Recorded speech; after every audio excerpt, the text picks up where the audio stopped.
राम राम दोस्तों। हमारे चैनल में आप सबका स्वागत है।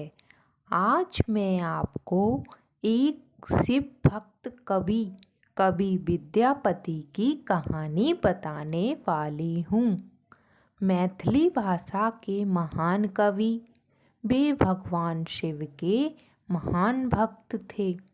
उन्होंने भगवान शिव के अनेक गीतों की रचना की थी और भगवान शिव विद्यापति की इन रचनाओं से प्रसन्न होकर एक दिन स्वयं भेष बदलकर विद्यापति के पास चले आए और अपना नाम उगना बताया और कहा, मैं अनाथ हूँ, मेरा कोई नहीं है, मुझे बस खाना दे देना, मैं आपका सारा काम काज कर दिया करूँगा।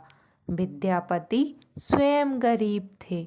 उन्होंने उगना से मना कर दिया कि मैं तुम्हारी मदद नहीं कर पाऊँगा, परंतु उगना काम के लिए प्रार्थना करता रहा।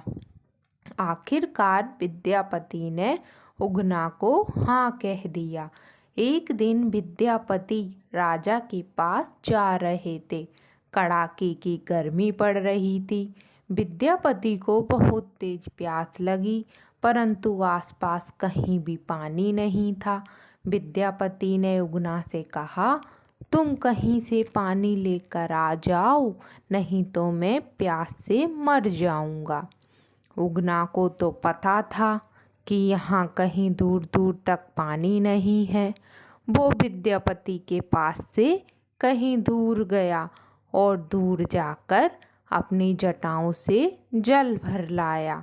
विद्यापति शीतल जल पीते ही समझ गए कि ये तो गंगा जल का स्वाद है, ये तो गंगा जल जैसा स्वाद आ रहा है, पर यहाँ गंगा जल कहाँ से आया। उन्होंने उगना से पूछा, तुम ये जल कहाँ से लेकर आए? तब उगना ने कई बहाने बनाए, परंतु विद्यापति को शंका और विश्वास हो गया कि उगना कोई आम इंसान नहीं है, ये भगवान शिव है। उगना को भोलेनाथ कहकर पुकारा और वे रोने लगा। आखिरकार विद्यापति की ये तड़प देख उगना को भोलेनाथ रूप में आना ही पड़ा और विद्यापति फूट फूट कर रोने लगे। कहा कि मैंने आपसे सेवा करवाकर बहुत बड़ा घोर अनर्थ कर दिया, अब इस जीवन के साथ मैं कैसे जी सकूंगा।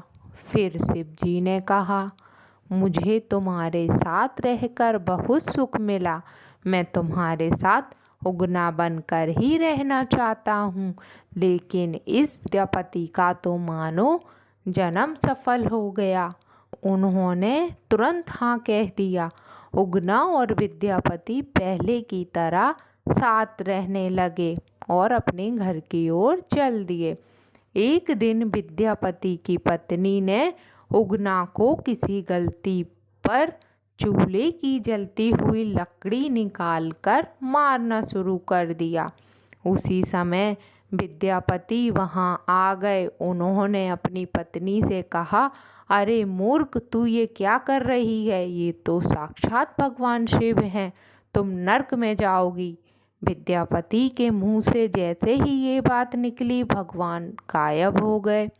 विद्यापति रोते बिलखते सब तरफ उगना उगना चिल्लाते शिव जी को यहाँ वहाँ ढूंढने लगे।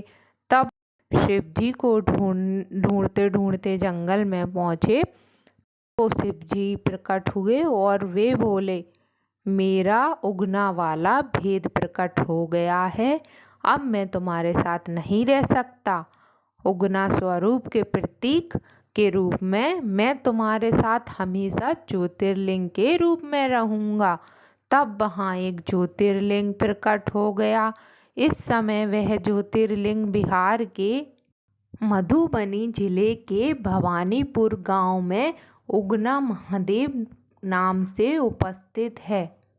दोस्तों, अगर आपको हमारी शिव और उनके प्रिय भक्त विद्यापति की कहानी अच्छी लगी हो तो हमारे चैनल को लाइक शेयर और सब्सक्राइब कर दीजिएगा और भक्त और भगवान की ऐसी ही सच्ची कहानियाँ सुनते रहिएगा।